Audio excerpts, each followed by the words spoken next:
for civilization. And for Wright, well, what is civilization as it presently is? Wright's going to say, well, as a Marxist, civilization is the expression of capitalist thought. It's the tyranny of the bourgeoisie or the middle class over the proletariat, the working class. And if that's the civilization that sexual codes are designed to protect, the interests of the bourgeoisie, then we have to get rid of the sexual codes. Remember, for Marxists, things like home ownership, owning your own farm or owning your own small business, and engaging in the sort of recreations and social activities common to people who own things like that and do things like that. For Marxists, that is the greatest evil that humanity has ever seen. Owning your own farm, owning your own house, owning a tractor to do work on your farm, and things like that. That's evil for Marxism. That you have hoarded these things to yourself, and the proletariat need to rise up, slaughter you, take your stuff, and give it to other people and equally distribute it. So the proletariat, the people, now collectively own the means of production.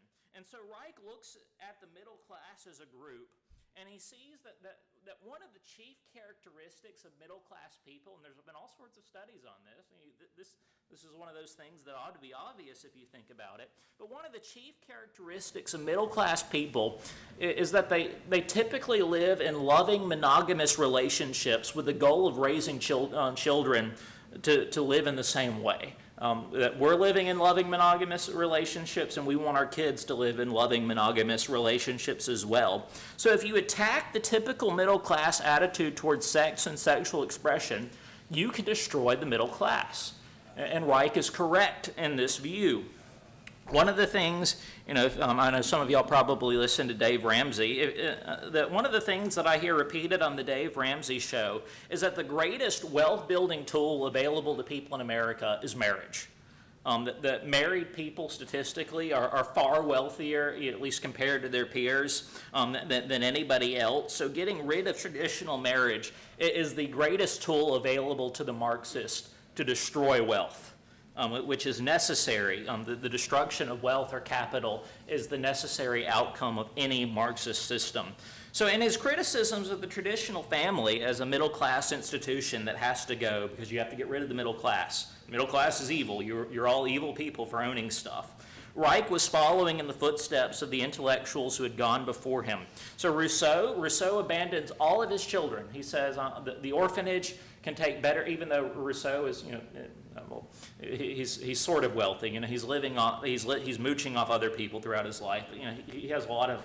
Rousseau has a lot more money than the average, French peasant. Rousseau abandons every single one of his children because he says the orphanage that's overcrowded with thousands of kids can take better care of my children than I can. And in fact, it's society's duty to take care of children. And if the society, particularly the state, does that, the state is a better parent than I am. And so everybody should hand their kids over to the orphanage to be raised by the state. And that's how we bring about utopia. Both William Godwin and his son-in-law, Percy Bysshe Shelley, attacked monogamy as oppressive and socially damaging, and that they lived their lives accordingly.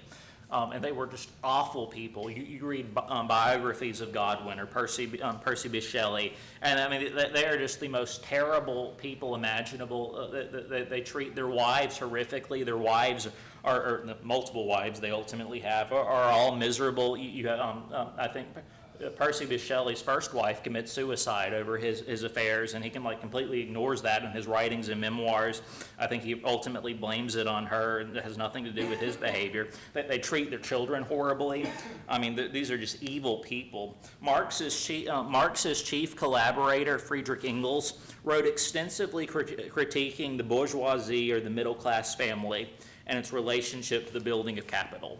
Again, if you're making money, if you're building wealth, you're evil, and so middle-class people have to go.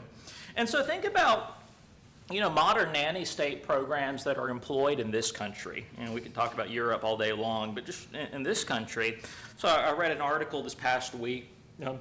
People here in Mississippi are fairly outraged. Tate Reeves When the kids get out of school, you'll hear this argued, and there's some truth to this. They get out of school, and the school feeds them lunch, and so they get out of school for the summer, and it's like, well, who's going to feed the kids lunch? Well, the state's been feeding them all year, so we have to keep feeding them during the summer, and the federal government's going to pay for this.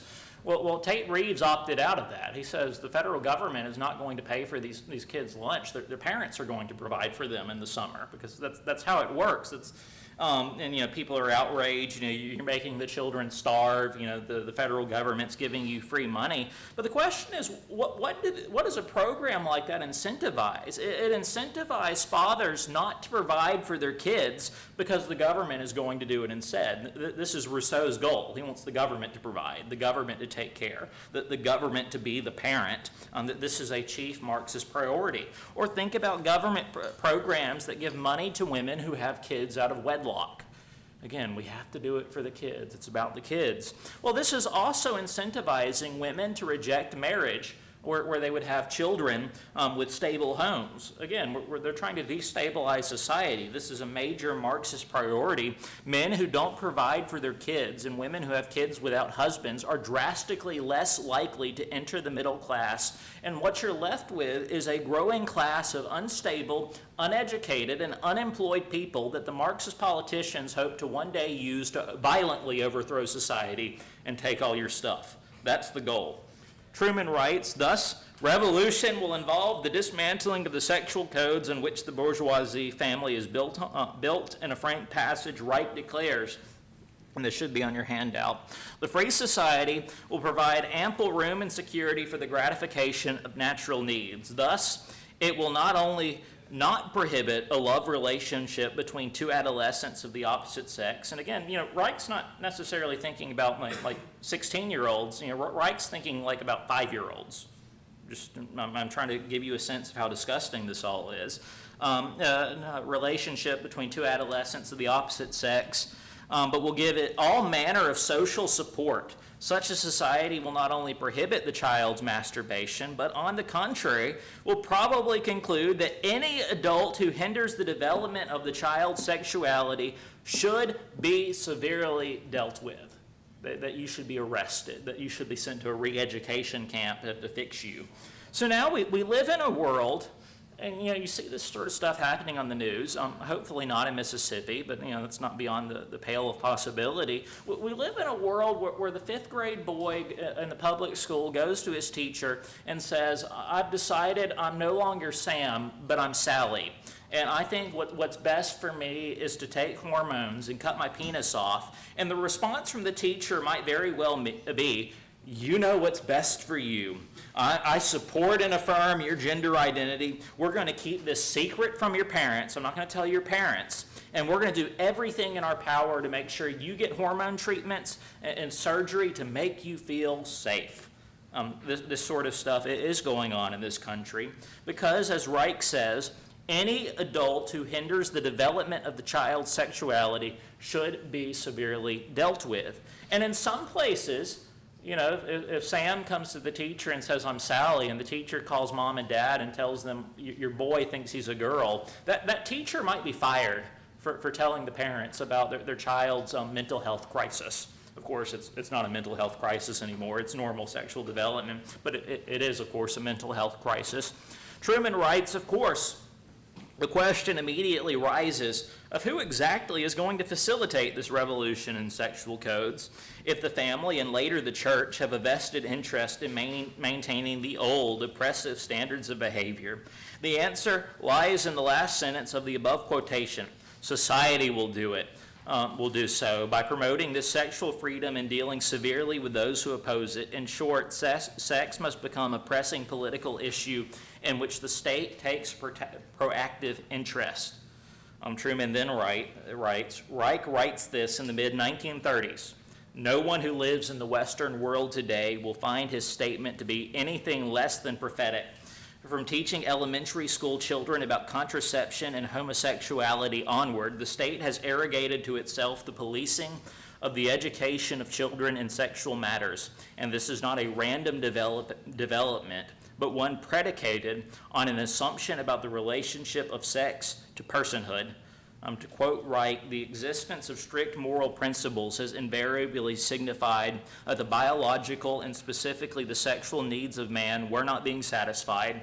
Every moral regulation is in itself sex negating, and all compulsory morality is life negating.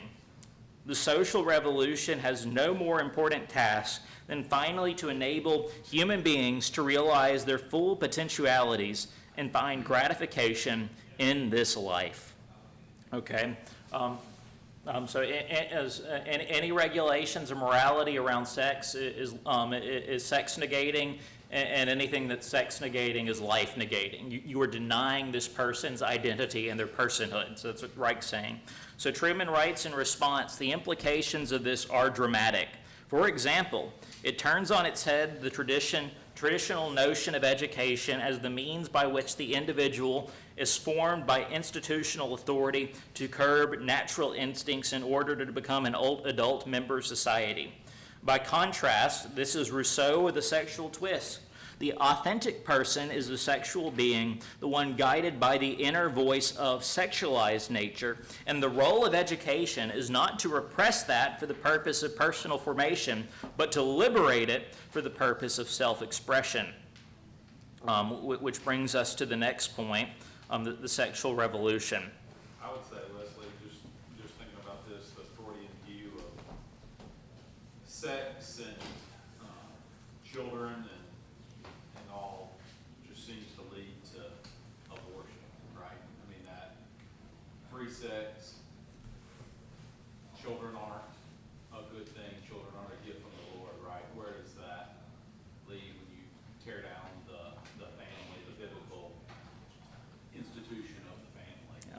That all this just, not only is it bad for society, but it turns to murder. Absolutely. And all other manners of horror and child abuse. Yeah, it has all sorts of terrible implications for the world we live in. And we've seen it unfolding around us. This isn't theoretical. This sort of stuff is going on and is endorsed by major politicians and political parties in this country. So the sexual revolution. Truman says to see the transformation in sexual morality that has swept the West since the 1960s as merely the expansion of the range of legitimate sexual activity is to miss the point. So, we think, well, what happened in the 60s? We've just expanded the range of what's allowed. Well, Truman says that that's not really true. The sexual revolution is not simply about allowing for homosexuality, or as it was once forbidden. The sexual revolution is about challenging the very legitimacy of the sexual codes themselves. So as an example, Truman uses modesty. As an example of how this has functioned or happened and unfolded in the world around us. So, in 1950, conversations around modesty might focus on how much skin, typically female skin, could be revealed in public. How long or short should the skirt or shorts be? Are bikinis appropriate beach attire? These are questions of degree. They're questions that assume the legitimacy of the concept of modesty, and then they allow for conversations around that. To what degree should we be modest, oftentimes depending on the circumstance. Truman writes that such questions as those, preoccupied with the length of skirts, seems rather quaint today. It is a testimony to the nature and power of the sexual revolution. The sexual revolution did not redefine modesty, it overthrew it completely. Even to raise such questions as to the modesty of bikinis or shirts length today will likely elicit at best laughter, and at worst some rebuke for daring to tell somebody else how to dress. In short, the very concept of modesty is now considered to be repressive, an oppressive assault upon individual authenticity.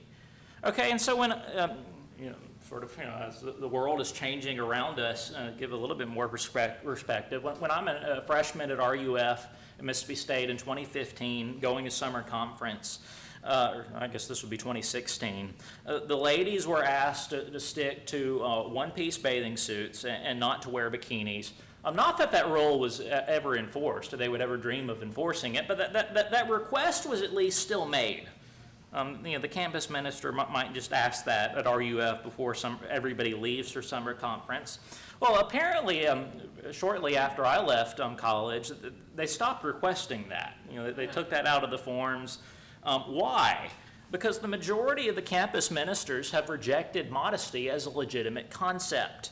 Modesty is now viewed as Pharisaical legalism, and if you insist upon it, you're clearly a theonomist. You're this hateful bigot that hates women. You're a sexist and all this other stuff. So the Marxist Freudian fusion has won the day in the average college campus ministry now. But it's a much wider phenomenon than just campus ministry circles.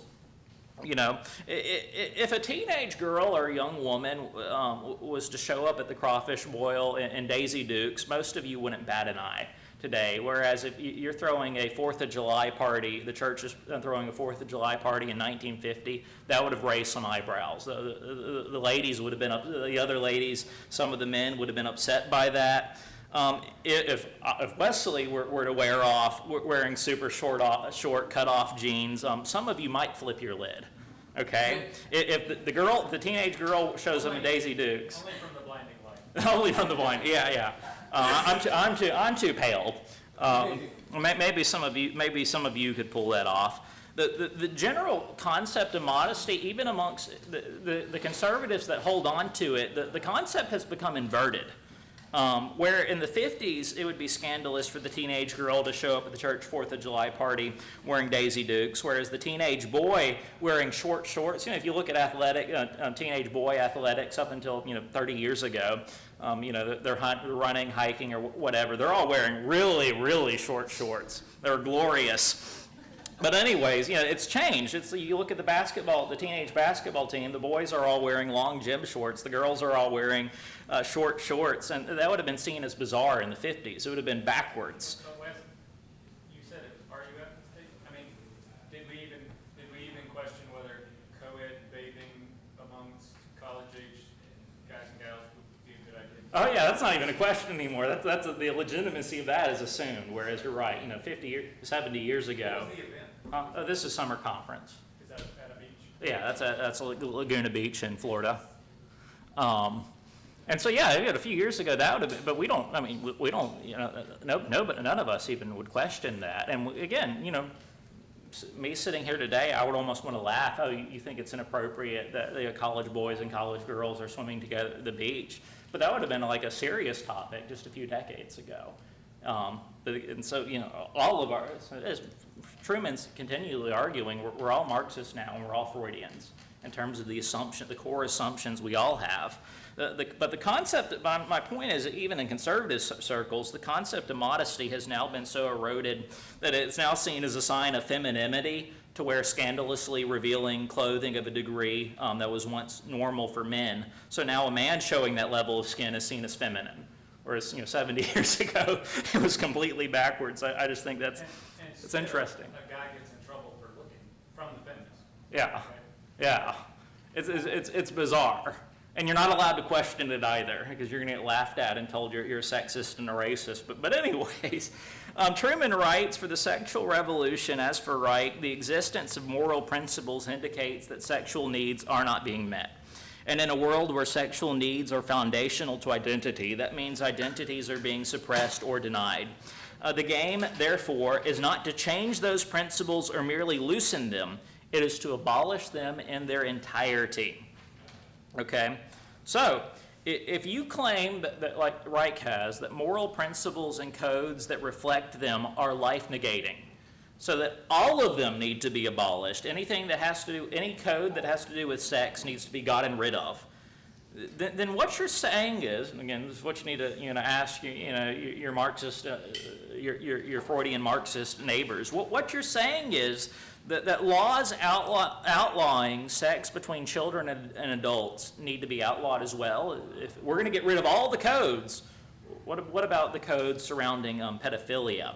Truman writes, speaking of the boy whose sexual relationship with a girl of the same age should be encouraged under pain of legal sanction for not doing so, Reich then comments, Well, if the same boy of 15 were to induce 3-year-old girls into sexual games, or if he tried to seduce a girl of his own age against her will, such conduct would be antisocial. It would indicate that he is neurotically inhibited in his capacity to choose a partner his own age.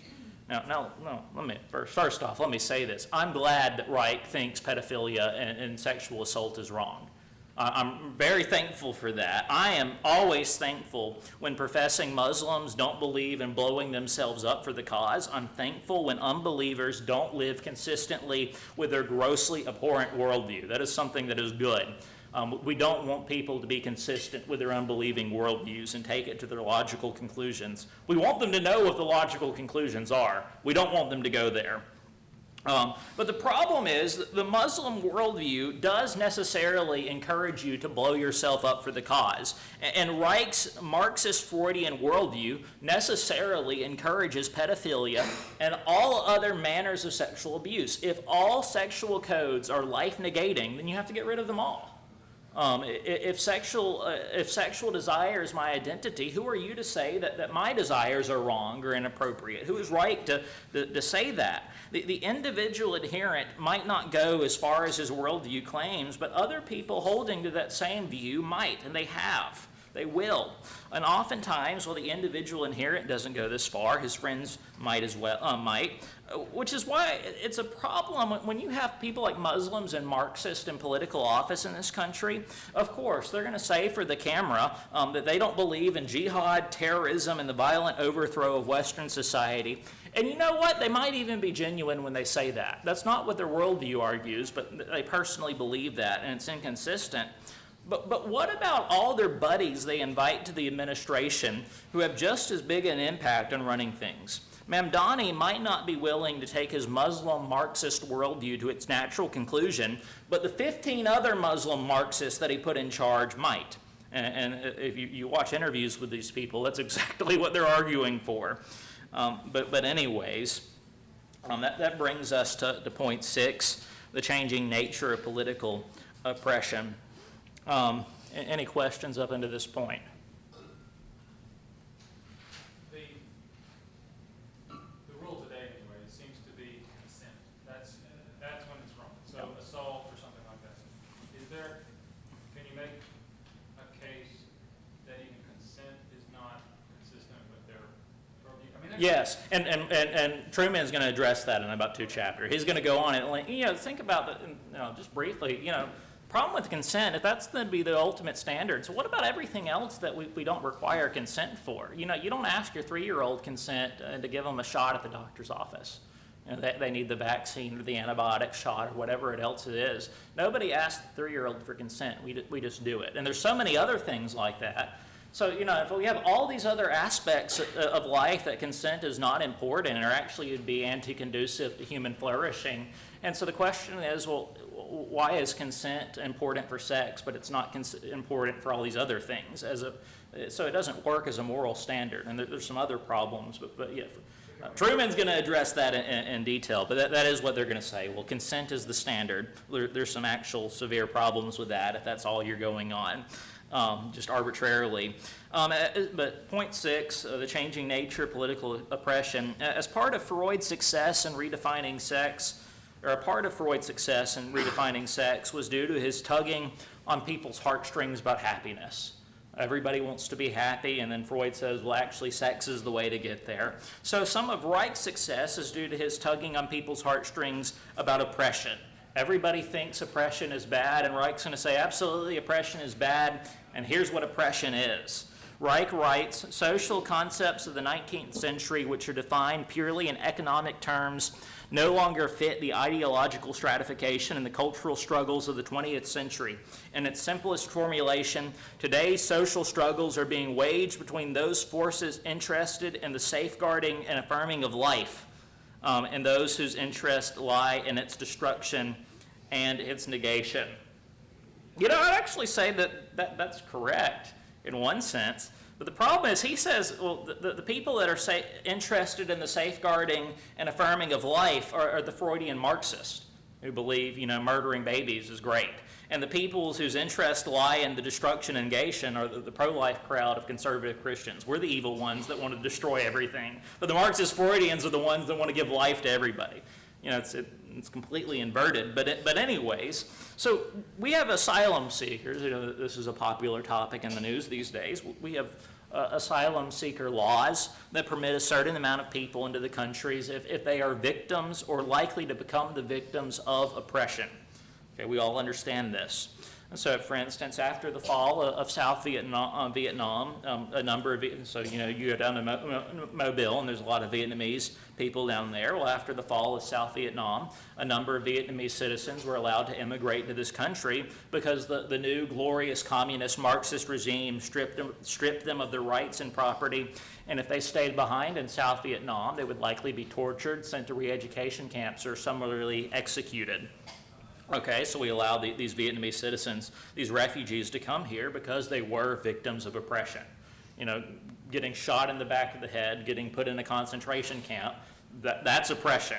Today, so if you're a middle-class African or Asian whose country has been overthrown by a violent Marxist uprising, if this middle-class, let's say African, was to apply for asylum in a Western country, their application might get denied because truly oppressed people, like transgender and homosexual men living in Muslim societies, they need the asylum spots. After all, that middle-class African deserves to be tortured and sent to a re-education camp for daring to own the means of production and oppressing the poor by doing things like building wealth and bettering society by building institutions. That's the truly evil person in the Marxist worldview. But the homosexual living in Africa, touching little boys, applying for asylum in Western countries, he's the oppressed person that we need to let over here. That's real oppression. Come on over. We're going to give you all the legal support and general support and protection your heart desires because you're oppressed. The modern psychologized self, particularly the sexually psychologized self, is now the center of the political struggle. Truman writes, we might say that the big question is now whether society will allow people to be themselves, which in Reich's mind is the same as give support and affirmation to individuals as they express their sexual desires in their social context. So if the Muslim society is saying to the homosexual man, you can't touch little boys, they are denying the homosexual's identity as a person, and he's oppressed, and he needs to be brought over here to the West. And that's why you have Muslim sex rings, or Muslim child abuse and rape rings in England right now, if you've been paying attention to the news the last couple of years. The Italian philosopher Auguste Del Noce describes the shift as follows. It is clear that what today is called the left fights less and less in terms of class warfare and more in terms of warfare against repression. Again, that's a very Freudian way of putting it. Claiming that the struggle for the economic progress of the disadvantaged is included in this more general struggle as if the two were inseparable. In other words, the Marxists work to advance the cause. So again, you're in the late 1800s. It's all about class struggle. It's the proletariat rising up to overthrow the middle class. That's how the fight is framed.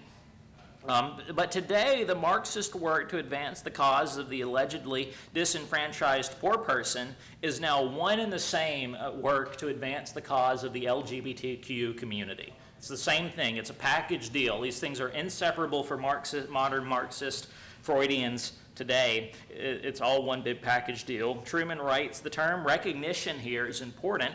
By recognition, I mean not simply the common sense notion of realizing that some claim to a particular identity exists, and that say David claims to be gay. Rather, I mean that society does not simply tolerate David's identity while not really approving of it, but actively affirms, supports, and encourages it.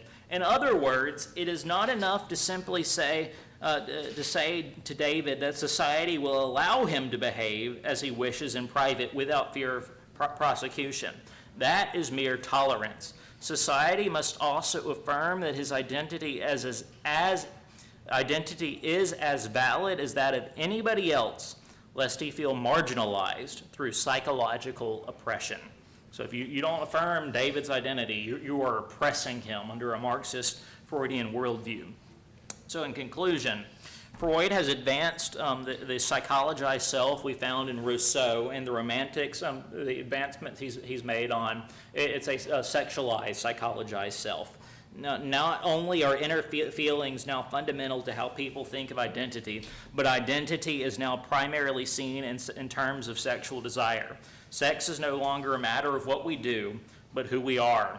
Truman writes, this helps us to understand why language such as straight, gay, and bisexual now makes sense, even if one is a virgin and has never engaged in sexual activity.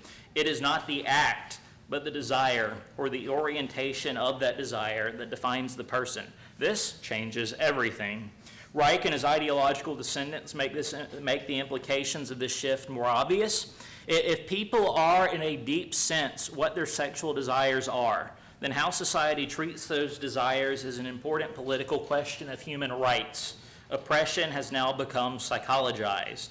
Truman writes, we can now see that once identity is psychologized, anything that is seen to have a negative impact upon somebody's psychological identity can potentially come to be seen as harmful, even as a weapon that does serious damage. This includes those words and ideas that stand over and against those ideas that society chooses to sanction. This has clear implications for traditional freedoms, religion, and speech. Not Freud. Truman's going to go on to talk about, the biggest people, the biggest movement for the repression of the freedom of speech in this country comes from the left. They're promoting themselves. We're going to liberate humanity, but to do that, they have to restrict everybody's speech, and you're not allowed to say ideas that contradict their worldview because that's psychologically damaging, and you're harming people by your words on a deep level. But that's the lesson. Any other comments or thoughts? It's terrible and sad and outrageous that these things are being taught circulated. It's not that it's that different from the history of mankind. Read Romans chapter 1. Yeah. Or read Hosea.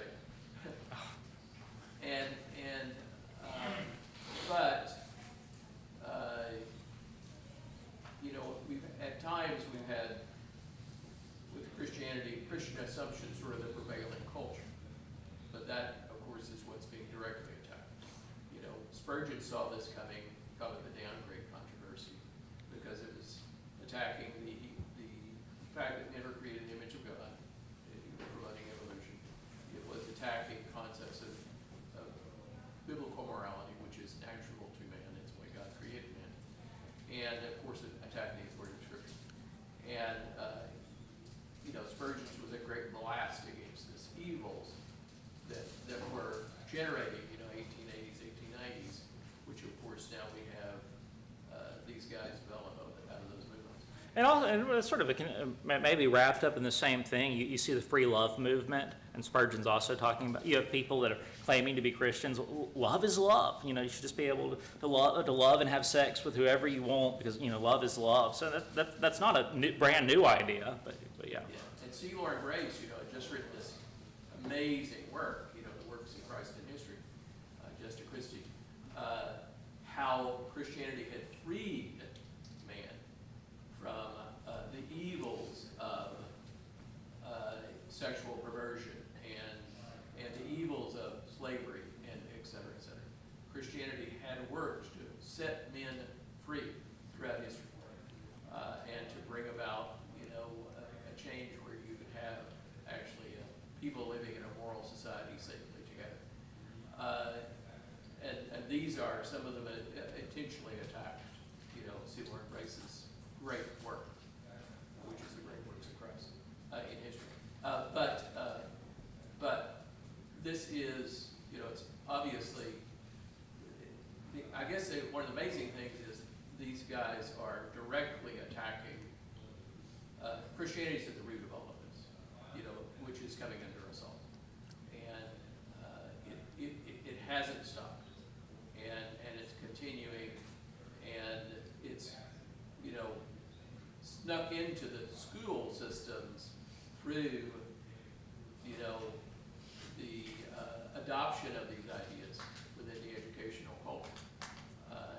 It starts at the university, and they're educating all your secondary ed and elementary kids. They're educating the teachers and Exactly. Freudian Marxist thought, and they go to the elementary schools and the public schools, and they spread that.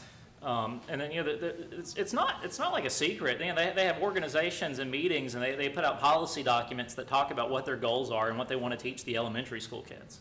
It's wide in the it's not a conspiracy. But it even has spread into just modern Christian parenting. Well, the assumption in particular, you got Tell to. your kids they're wrong.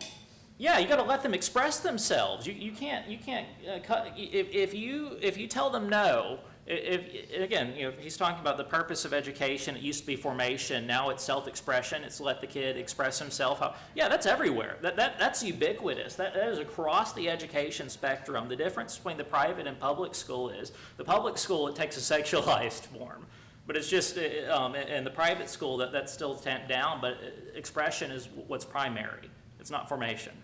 And you're right, in parenting in general, because it's bottom up. It's the parents that want, my child has to express himself however he wants, and that gets carried on throughout all of education.